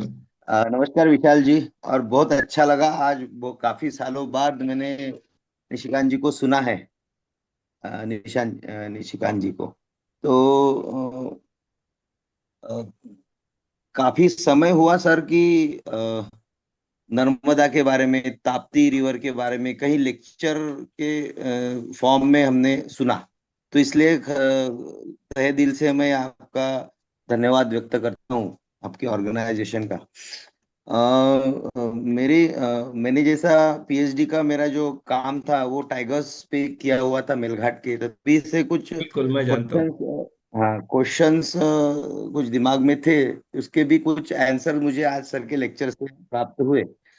अ, मेरा ये ऑब्जर्वेशन रहा है सर कि जैसे मैं आता हूँ, सिंधुजना घाट मेरा गांव है, जहाँ से तापी रिवर का उगम स्थल है 26 किलोमीटर पर, जहाँ पे मुल्ताई करके स्थल है। तो वहाँ पे काफी सारी एक्टिविटीज जब जब वहाँ पे फेस्टिवल होता है तभी होती है। तो वहाँ पे इतना ही बताया जाता है कि यहाँ पे उद्गम स्थल है, और यहाँ से निकल के उधर जाके समंदर में मिलती है।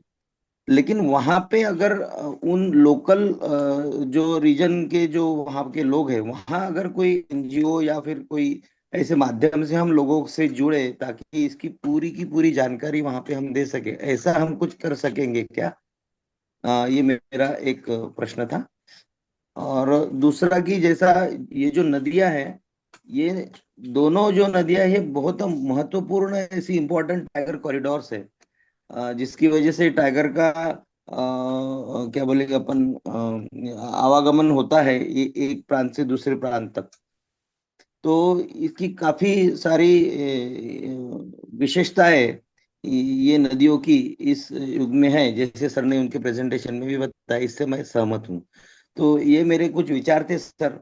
आप इसमें कुछ स्पष्टीकरण आपको देना हो तो आप दीजिए प्लीज।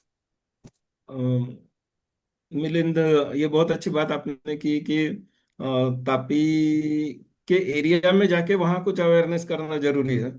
तो हमारे नेचर कंजर्वेशन सोसाइटी में, शायद आप अवेयर भी हो उसके बारे में, 1996 में, यानी आज से बराबर 30 साल पहले एक अभियान किया था, सातपुड़ा बचाओ अभियान, जिसमें अलोंग द तापी रिवर बहुत सारे गांवों में जाके तापी नदी का इम्पोर्टेंस और सातपुड़ा जंगल के प्रश्न, इसके बारे में लोगों में अवेयरनेस किया था।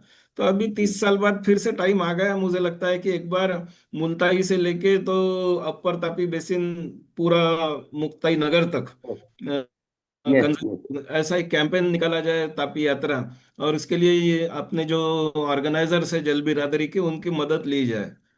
तो विशाल, हमारे तरफ से ये आपको रिक्वेस्ट है कि एक ऐसा भी आप दिमाग में रखो कि तापी यात्रा जो आप जलगांव एरिया में करते हो, तो ओरिजिन से लेके अपर तापी बेसिन में भी एक अवेयरनेस कैंपेन आपने चलाना चाहिए। हमारा मिलिंद जी सहयोग उसमें रहेगा। मिलिंद जी, हर साल ना वो मुल्ताई का हमारा एक ग्रुप है जो इस वेबिनार में आ चुके हैं। वो हर साल साल में 2 बार मुल्ताई से लेके सूरत तक, जहाँ पर हम्म। अरेबियन सी तक जाता है, वहाँ पर हर साल पैदल यात्रा निकालते हैं। और वो पूरे तीनों राज्यों से होकर जाते हैं। और जाते जाते वो अवेयरनेस भी करते हैं, और कुछ अभ्यास भी करते हैं। और वो उसका मटेरियल जो है, डॉक्यूमेंटेशन, वो भी उन्होंने शुरू किया है। मैं आपको ग्रुप का लिंक शेयर करता हूँ। आप तापी के ग्रुप में ज्वाइन हो जाइए, ताकि जी, ये सब जी। आपको और ज़्यादा, क्योंकि हमारा मकसद यही है कि जो अलग अलग तरीके से काम कर रहे हैं माँ तापी के लिए, वो कोलेबरेटिवली हो, इसलिए हमारी कोशिश है। और इसलिए हम ये वेबिनार सीरीज चलाते हैं, क्योंकि हमारे यहाँ पर जितने भी लोग आते हैं वो ऑलरेडी ऑन ग्राउंड बहुत सारा काम करते हैं। मतलब ये एक छोटा सा कट्टा है, इसे समझो कि बात रखने के लिए आते हैं, लेकिन आ, अब बाकी जो समय है, 7 दिन है, तो वो अपने इसमें काम करते हैं ग्राउंड लेवल पे। मैं इतना बताना चाहता था, आप कंटिन्यू जी सर। कीजिए। सर, और जैसे अभी मैं पीएचडी सुपरवाइजर हूँ, अभी 4 बच्चे मेरे अंडर पीएचडी कर रहे हैं। तो इस लेक्चर के माध्यम से भी कुछ ऐसे ऑब्जेक्टिव्स मुझे मिलेंगे, क्योंकि ऐसी सीरीज होनी चाहिए ताकि हमें समाज के सामने कुछ ऐसे उदाहरण रख सके कि हम पीछे आ रहे हैं। जैसे राउत मैडम ने अभी बोला, तो उनकी, प्रणाली राउत मैडम की बात मुझे पटी भी, कि सिर्फ बातें हो रही है, जैसे एक पेड़ माँ के नाम, ये जो कंसेप्ट उन्होंने बताया, तो उससे मैं सहमत हूँ। लेकिन रिसर्च पॉइंट ऑफ व्यू अपन कुछ विद्यार्थियों को लेके कुछ ऐसे प्रोजेक्ट्स रन कर सकते हैं क्या? ये भी इसमें से हमें आउटपुट मिल सकता है इस श्रृंखला से, ऐसा मुझे लगता है सर। बराबर, मैं सहमत हूँ। यस सर, जरूर। हम आपका ईमेल आईडी और मोबाइल नंबर शेयर कीजिए। हम ग्रुप का लिंक और आगे के सारे वेबिनार के लिंक भी आपको शेयर करेंगे। और ये सारा यूट्यूब पे हम रखते हैं, ताकि लोगों को आज तक जितने वेबिनार हुए हैं उसका रिकॉर्डिंग हम यूट्यूब पे ओपन रिसोर्सेस रखा है, ताकि माँ तापी के लिए क्या क्या काम हो रहा है वो लोगों को पता चल सके। ये जी हमारी सर। कोशिश है। जी। एडवोकेट राजमेर जी, आपको कुछ बात रखनी है? Please unmute. दीपा विंचुरकर।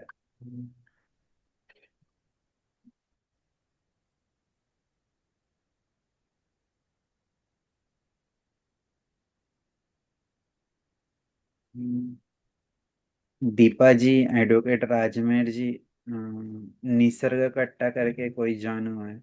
तो प्लीज अनम्यूट करके बात रखिएगा।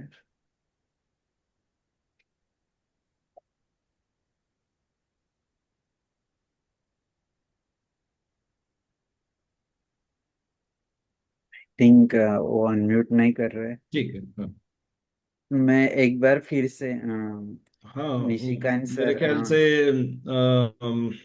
विशाल जी, अपने दूसरे भी वक्ता इंतजार कर रहे, तो शायद हम नहीं, एक्चुअली ये मैं सेशन। उनसे बात कर रहा था इसलिए मैंने वीडियो ऑफ रखा था।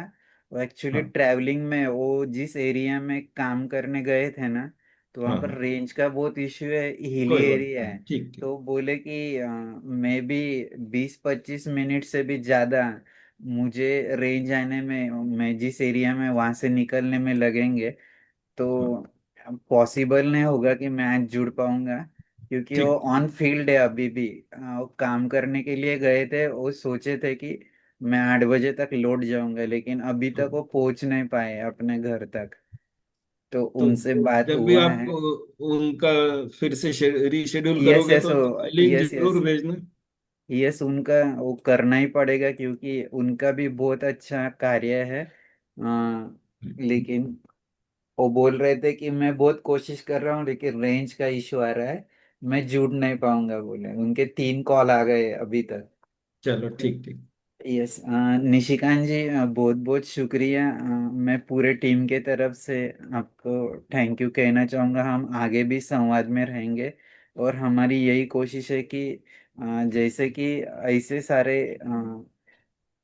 ये पहला स्टेज है कि हम इंट्रोडक्शन है कि एक दूसरे को पहचानना, आइडेंटिफिकेशन करके, फिर उसका आगे का स्टेज रहता है कि इससे सह अभ्यास बढ़ता है, सहसंवाद होता है। और ऐसे जब सहसंवाद शुरू हो जाता है, अभ्यास शुरू हो जाता है, तो सहकार्य का भावना आ जाती है। और आखिर में ये सारा जब हम किसी नदी के बारे में सोचना शुरू करते हैं, तो हमारे मेंटर डॉक्टर राजेंद्र सिंह जी हमेशा कहते हैं कि तभी हमारी नदी माँ अविरल, निर्मल और स्वतंत्र होने के कोशिश, मतलब उस स्टेज तक हम लेकर जा सकते हैं, जब ये कंटिन्यूस एफर्ट रहा तो हमारा यही मकसद है माँ तापी के लिए। सर, आपका एक छोटा सा मैसेज सभी के लिए जाते जाते, फिर मैं doctor H M Patil sir से समापन के लिए रिक्वेस्ट करूंगा। और ये आज के सत्संग का समापन प्रेयर से हम करेंगे। निशिकांत जी, एक छोटा सा मैसेज सभी के लिए। वही बात मैं फिर से दोहराना चाहूंगा कि अ, हमारा निसर्ग, हमारे पर्यावरण के सभी घटक, ये पिछले लाखों साल से यहाँ की सृष्टि के लिए बहुत ही अहम भूमिका निभा रहे हैं। और बहुत बहुत सी बार ऐसा होता है कि हमको उसके बारे में हम अवेयर भी नहीं है कि हमारे लिए ये सब क्या क्या कर रहे हैं। तो एटलीस्ट हमने उसको इतना भी किया कि उसको कोई हार्म ना पहुंचाए और उसका रिस्पेक्ट करे, तो भी यहाँ के पर्यावरण के लिए एक बहुत बड़ा कंट्रीब्यूशन होगा। और जल बिरादरी से जुड़े हुए सभी कार्यकर्ताओं को और आज के ये सत्संग के लिए ज्वाइन हुए हुए मेरे सभी मित्रों का मैं ये आशा व्यक्त करता हूँ कि सभी इसका पालन करेंगे। और जल बिरादरी, मैं आभार व्यक्त करता हूँ कि आप सबके साथ जुड़ने का मौका मुझे मिला। आगे भी आने वाले कार्यक्रमों में मैं कोशिश करता रहूंगा कि आपके वेबिनार्स अटेंड करूंगा, तो लिंक जरूर भेजते जाइए। मेरे तरफ से आज के लिए इतना ही, धन्यवाद। Thank you sir. Doctor H M Patil sir,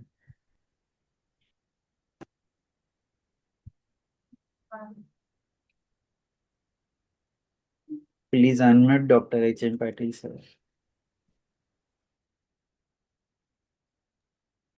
hello Vishal ji. बोलिए सर, बोलिए। अ, वो दूसरे वक्ता नहीं आज जुड़ रहे हैं ना अभी?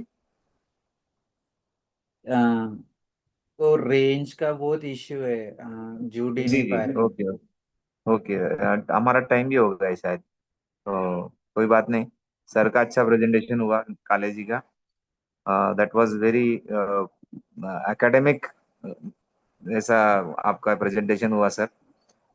we are very inspired with your this presentation. और फ्यूचर में हम आपको हमारे ऑफलाइन जो भी सेमिनार्स रहेंगे उस इसमें आपको इनवाइट करेंगे और आप हमें ये अपॉर्चुनिटी देंगे ऐसी मुझे आशा है। Thank you sir. Thank you so much sir. Nishikant welcome sir, sir. जो अभी बायोडायवर्सिटी का वर्कशॉप हुआ था यूनिवर्सिटी में, उसके ऑर्गेनाइजिंग टीम में डॉक्टर एच.एम. पाटिल सर भी थे, लेकिन वो दूसरे दिन आए थे, इसलिए आपसे मुलाकात नहीं हो पाई उनकी। अच्छा अच्छा, हाँ, एक मौका मिस हो गया सर मुलाकात का। सर दूसरे दिन थे क्या? ने नहीं, फर्स्ट पहले ही दिन। फर्स्ट डे में उनका ये था, टॉक आप था। आप फर्स्ट डे नहीं थे शायद। तो वो हमारा एक प्रेजेंटेशन था सर, वहाँ पे स्टॉल लगा था, नमामि सातपुड़ा मिशन और जल साक्षरता समिति। अच्छा। हमने हमने ट्रेडिशनल सीड जो है हाँ, मैं सातपुड़ा के, एग्जीबिशन को विजिट करके आया, उसका सब सब कलेक्शन देखा आप लोगों का। हाँ वो उसको, हम्म, जी जी, उसका कंजर्वेशन का काम कर रहे हैं हम। बहुत अच्छा है। कुछ चीजें वहां से लेके भी आए जो उपलब्ध थी। जी जी है, बहुत अच्छा। हम्म, मैं 2000 लगभग दो 1999 से काम कर रहा हूँ, ये मेरा पीएचडी का काम था। उसके बाद में सीड बैंक बनाए, फिर कंजर्वेशन का काम शुरू किया। बाद में सॉइल और वाटर पे काम कर रहे हैं अभी। लगभग 3 गांव में हमने जल वाटर कंजर्वेशन का काम किया, जो 100% सक्सेस रहा। अच्छा, चलो बहुत बढ़िया। अपने अपने क्षेत्र में आप सब ही बहुत अच्छा काम कर रहे हैं। ऐसा ही बार बार मुलाकात का मौका आया तो एक्सपीरियंस शेयरिंग हो जाता है। जी सर, जी सर, हमारा एक कोलैबोरेटिव वर्क हो जाएगा। अच्छा, बिल्कुल बिल्कुल। और आप सभी को मेलघाट विजिट के लिए भी निमंत्रण, जब भी। जरूर सर, बहुत अच्छा, हम आएंगे जरूर। थैंक यू ठीक है विशाल। सभी को। हम छोटे से थैंक प्रेयर से आज के सत्संग का समापन करते हैं। सर्वे भवन्तु सुखिनः, सर्वे सन्तु निरामया, सर्वे भद्राणि पश्यन्तु, मा कश्चित् दुःखभाग् भवेत्। ओम शांति शांति शांति। ओम मैत्री मैत्री मैत्री ही। ओम। बहुत बहुत शुक्रिया सभी को। जय जगत। हम धन्यवाद। फिर से अगले थैंक यू। एपिसोड में मिलते हैं। Thank you very much.